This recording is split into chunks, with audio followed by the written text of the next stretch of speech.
Timer merupakan peripheral yang selalu ada di semua jenis microcontroller, karena memang si timer ini tidak diperlukan untuk di-mapping ke pin GPIO. Microcontroller 8 pin pun akan mempunyai sebuah timer. Nah, pada dasarnya timer itu bekerja dengan menghitung pulsa dari sebuah sumber clock yang bisa dimanfaatkan untuk berbagai keperluan, seperti untuk membuat fungsi delay, membangkitkan interupsi secara periodik, atau jika dia di-mapping ke sebuah pin GPIO, maka bisa digunakan untuk mengukur atau membangkitkan sinyal. Nah, bagaimana timer di STM32 bekerja? Simak terus hanya di Kupas Tuntas STM32 di channelnya Kang Yutumen.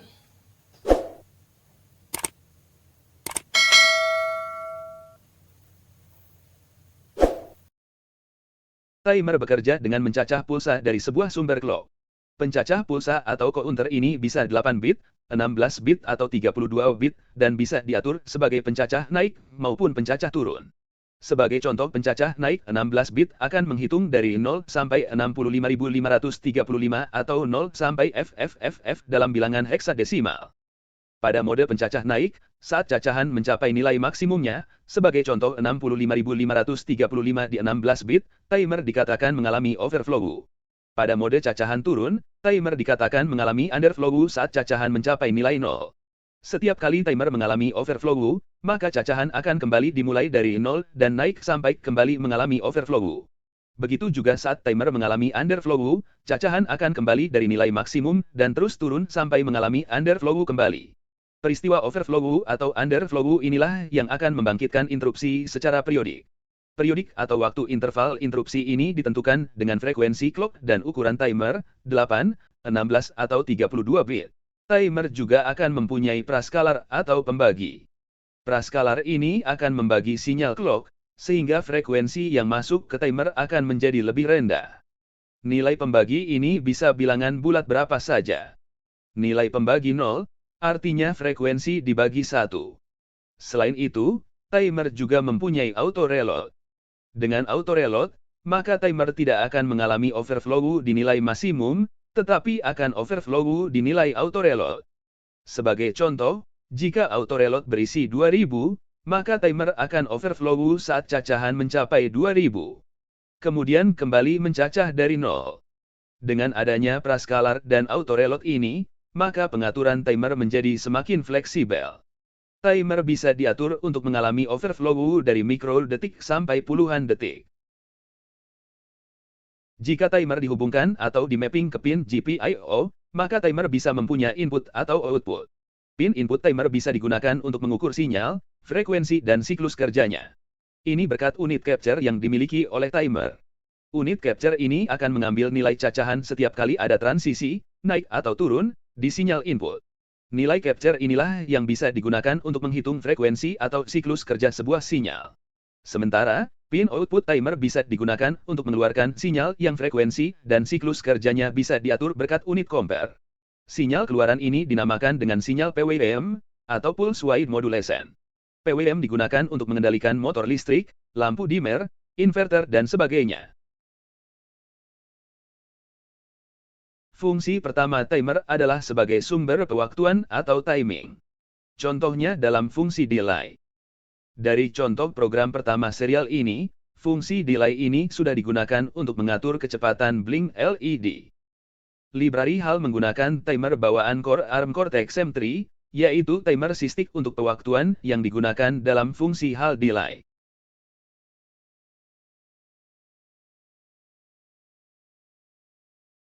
Timer SysTick diatur agar membangkitkan interupsi setiap 1 milidetik. Pengaturan timer dilakukan melalui fungsi SysTick config, yang merupakan bawaan dari fungsi CMSIS.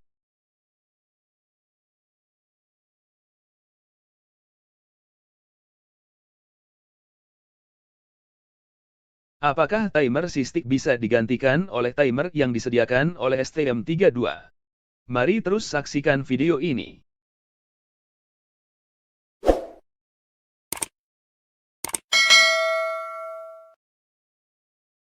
Di STM32Cube-MX, pewaktuan library HAL dilakukan melalui tab System Core.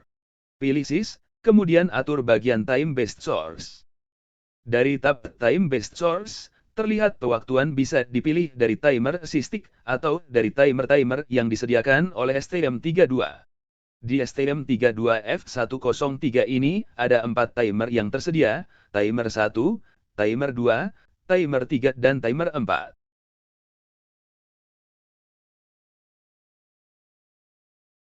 Pada saat program kita menggunakan FreeRTOS, penggunaan timer selain SysTick untuk pewaktuan sangat direkomendasikan oleh STM32CubeMX. Karena FreeRTOS akan menggunakan SysTick timer sebagai sumber pewaktuan untuk kernel RTOS-nya.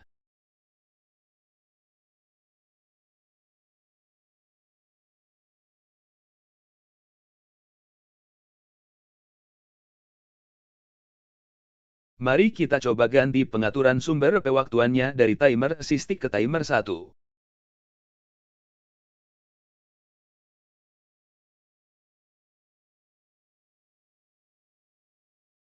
Pada saat menggunakan timer 1 sebagai sumber pewaktuan, CubeMX akan membuat fungsi hal ini tick dengan konfigurasi timer 1, dan akan mengoverride fungsi hal ini tick dengan konfigurasi timer SysTick, karena memang fungsi hal ini tick dengan timer SysTick mempunyai atribut tweak, artinya ketika ada fungsi yang sama tanpa atribut, maka compiler akan menggunakan fungsi yang tanpa atribut tersebut.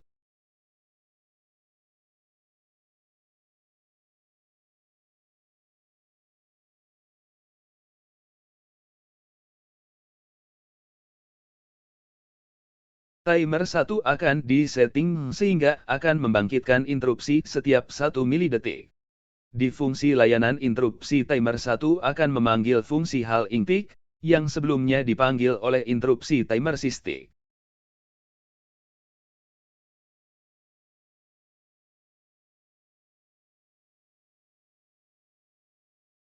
Sekarang kita compile dan download programnya ke board STM32.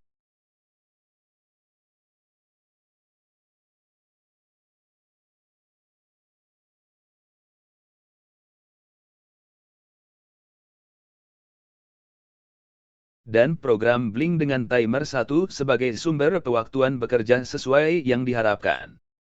Lalu bagaimana memanfaatkan timer sebagai pembangkit sinyal PWM? Simak terus videonya sampai tuntas. Proyek yang akan kita buat ini akan menunjukkan bagaimana cara membangkitkan sinyal PWM di STM32. Pertama kita buat proyek baru.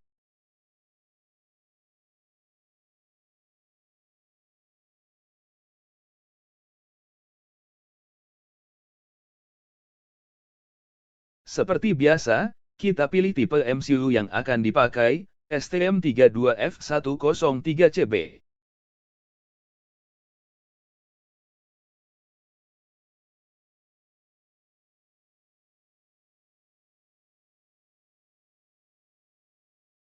Kita namakan proyeknya dengan PWMout.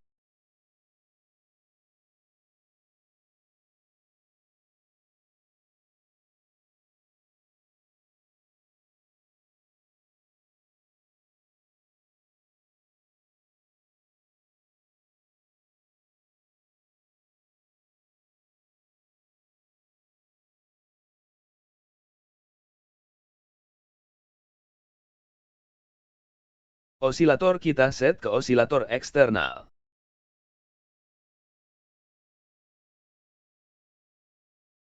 Dan frekuensi kita set di maksimum 72 MHz.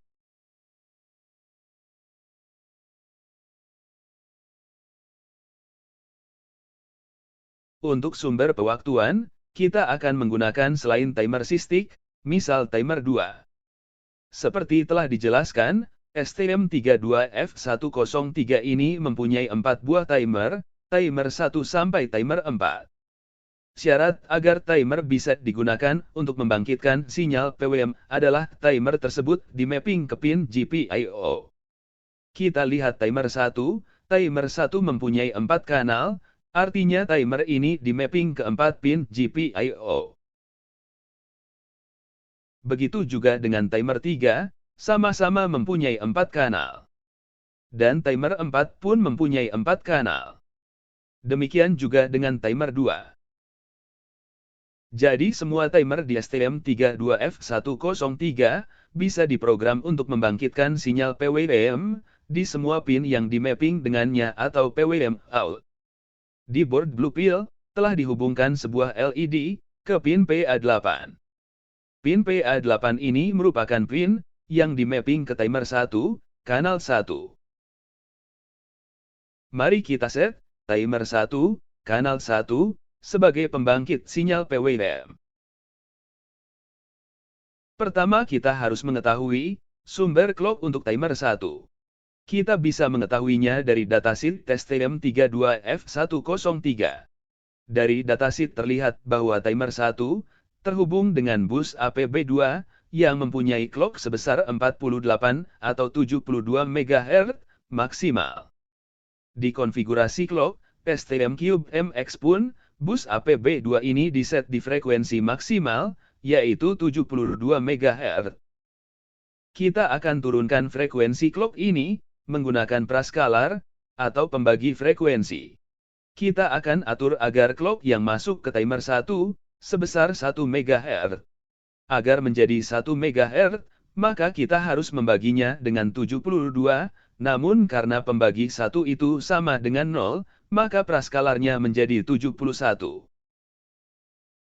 Selanjutnya adalah menentukan frekuensi sinyal PWM. Frekuensi sinyal PWM bisa diatur dengan membagi clock timer dengan nilai auto reload. Misal jika kita menginginkan frekuensi sinyal PWM sebesar 400 Hz, maka dengan clock timer 1 MHz, kita membutuhkan pembagi sebesar 2500, dengan demikian, auto reload akan bernilai 2499. Siklus kerja, atau duty cycle dari sinyal PWM ditentukan oleh nilai pulse. Siklus kerja 100%, maka pulse akan sama dengan nilai auto reload.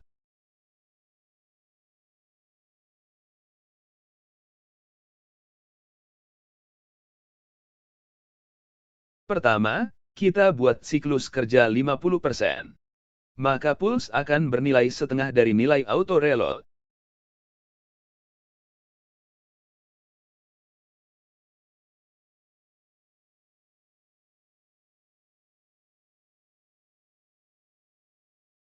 Kita generate project-nya.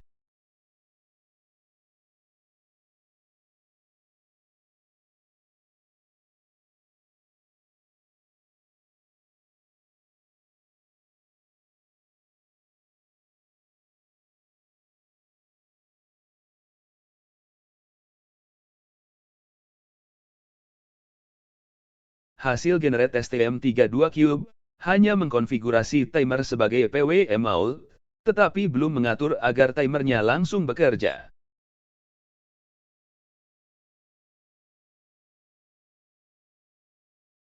Oleh karena itu, kita tambahkan perintah untuk memulai timer sebagai pembangkit sinyal PWM.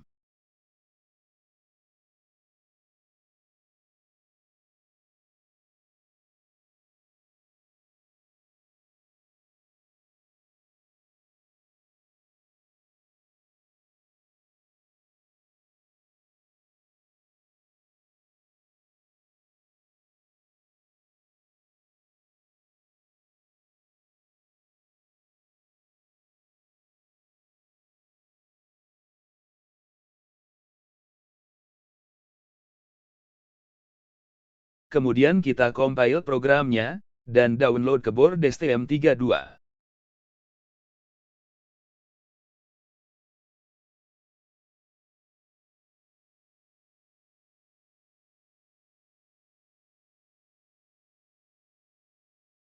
Sinyal PWM sudah berhasil dibangkitkan dan menyalakan LED, dengan siklus kerja 50%.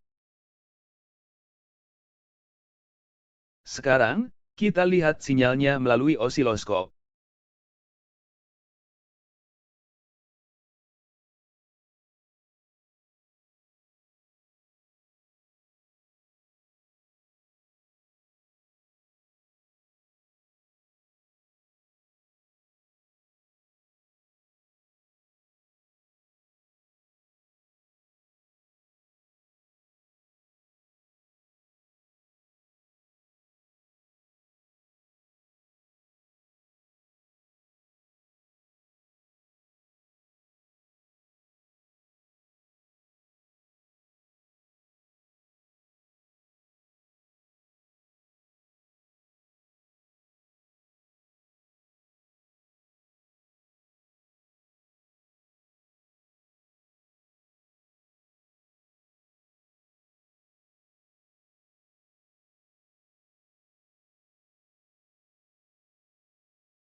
Dari osiloskop, bisa kita lihat bahwa sinyal PWM yang dibangkitkan mempunyai frekuensi di sekitar 399 Hz, dengan siklus kerja mendekati 50%.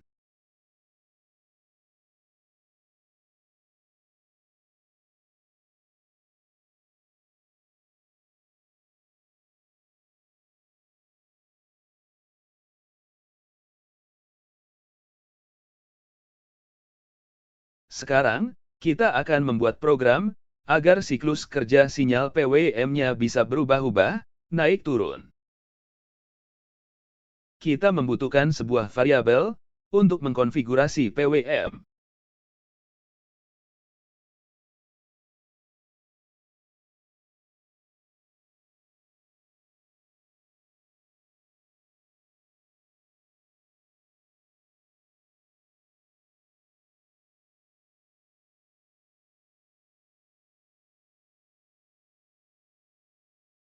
Dan juga beberapa variabel untuk mengubah-ubah siklus kerja agar bisa diatur naik turun.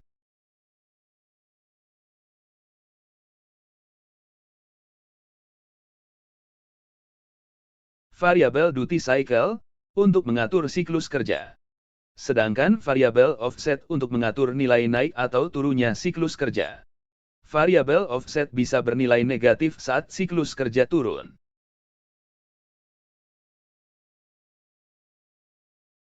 Untuk mengetahui apakah siklus kerja sedang naik atau turun, digunakan variabel up-down. Dengan nilai default 1, artinya siklus kerja sedang naik. Kenaikan dan penurunan ditetapkan 5%, sehingga variabel offset diberi nilai 5.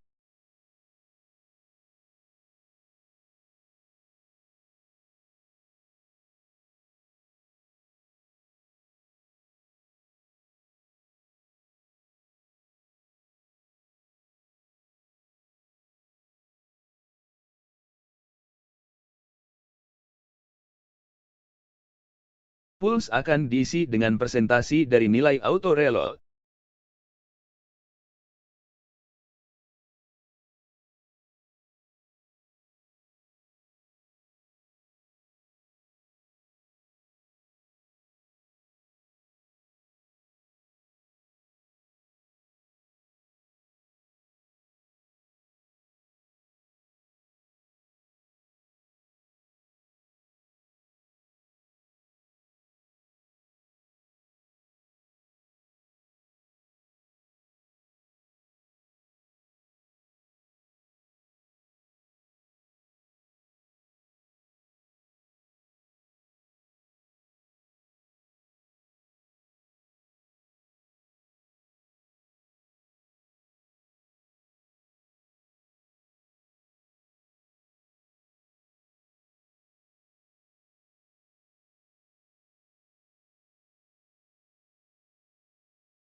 Saat duty cycle naik, nilai up-down sama dengan 1, nilai duty cycle akan dicek.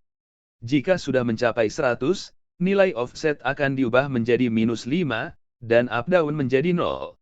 Ini akan mengubah mode duty cycle menjadi penurunan.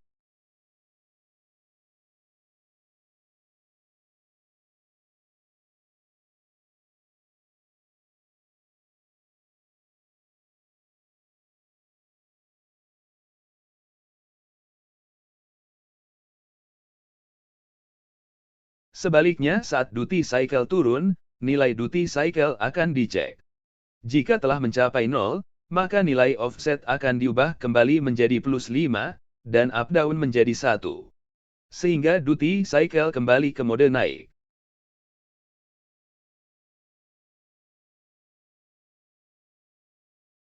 Proses naik turun duty cycle ini akan berlangsung setiap 200 milidetik agar prosesnya kelihatan.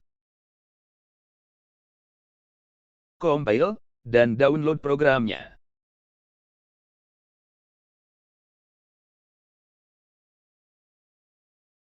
Waduh, programnya tidak jalan. Kita coba debug.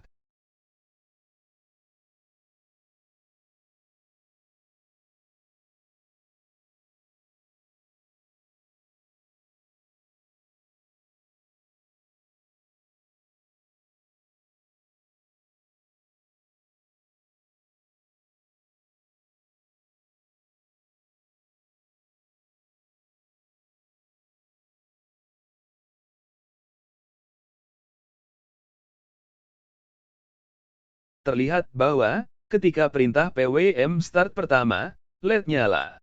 Sedangkan perintah start yang kedua, di mana terjadi ada perubahan konfigurasi pwm, LED tidak nyala. Kita tambahkan perintah untuk menghentikan pwm, di saat ada perubahan konfigurasi.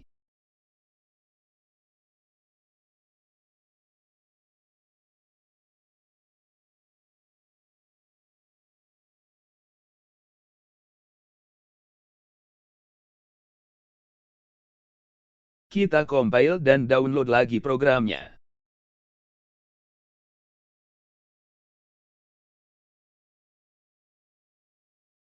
Alhamdulillah, program sudah berjalan dengan baik. Ada proses dimming di LED.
Sekarang kita akan mengaktifkan kanal 2 juga sebagai pembangkit sinyal PWM.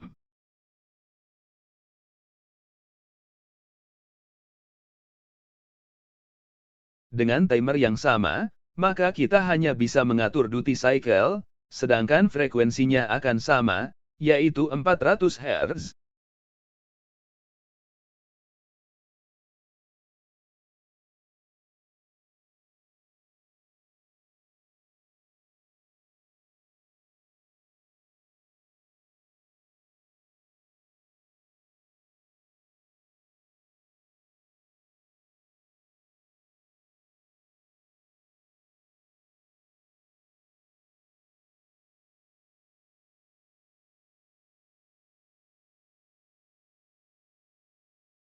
Kita compile dan download lagi programnya.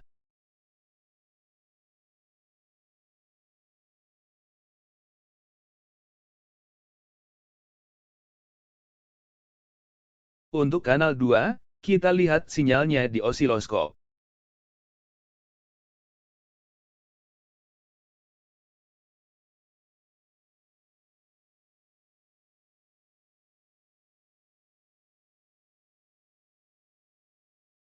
Terlihat, kanal 2 mengeluarkan sinyal PWM 400 Hz, dengan siklus kerja sekitar 24%.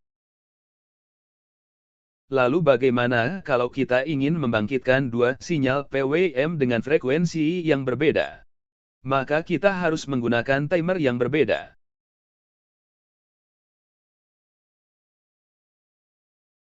Kita akan menggunakan timer 3. Dengan pin PA6 sebagai pin PWM-nya. Timer 3, terhubung dengan bus APB1, dengan clock maksimal di 72 MHz. Kita akan membuat PWM dari timer 3 ini mempunyai frekuensi 1 kHz. Maka nilai autoreloadnya adalah 999.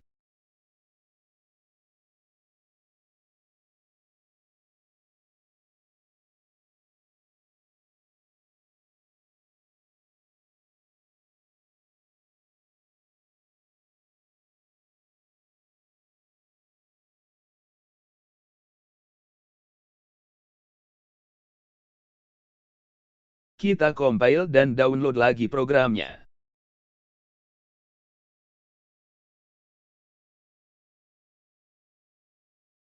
Kemudian, kita cek sinyal PWM dari timer 3 melalui osiloskop.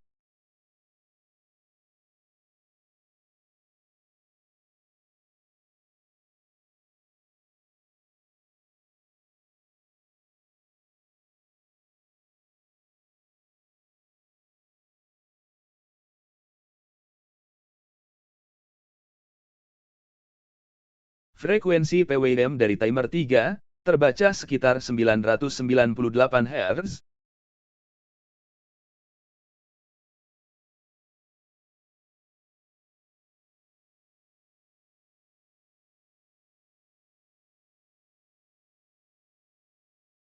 Dengan demikian, kita sudah bisa membangkitkan dua buah sinyal PWM dengan frekuensi yang berbeda, 400 Hz dan 1 kHz.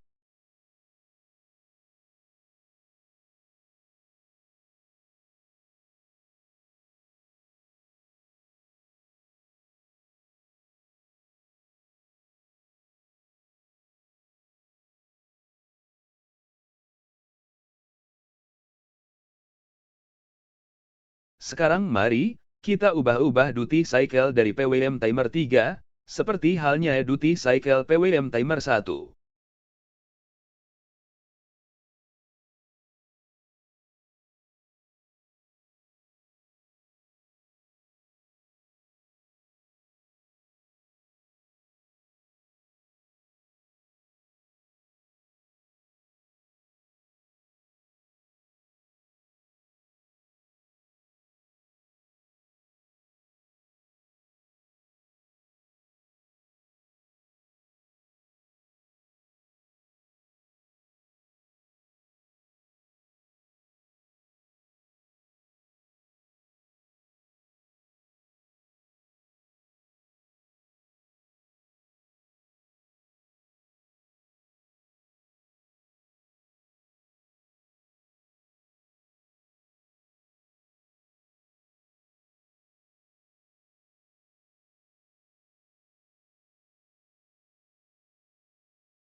Dan kita amati di osiloskop.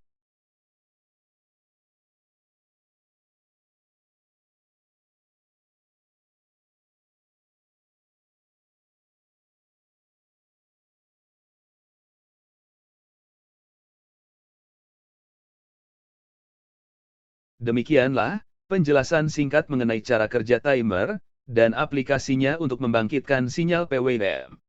Semoga bermanfaat. Tetap ikuti terus serial Kupas Tuntas STM32 hanya di channelnya Kang YouTube Man. Terima kasih sudah menonton.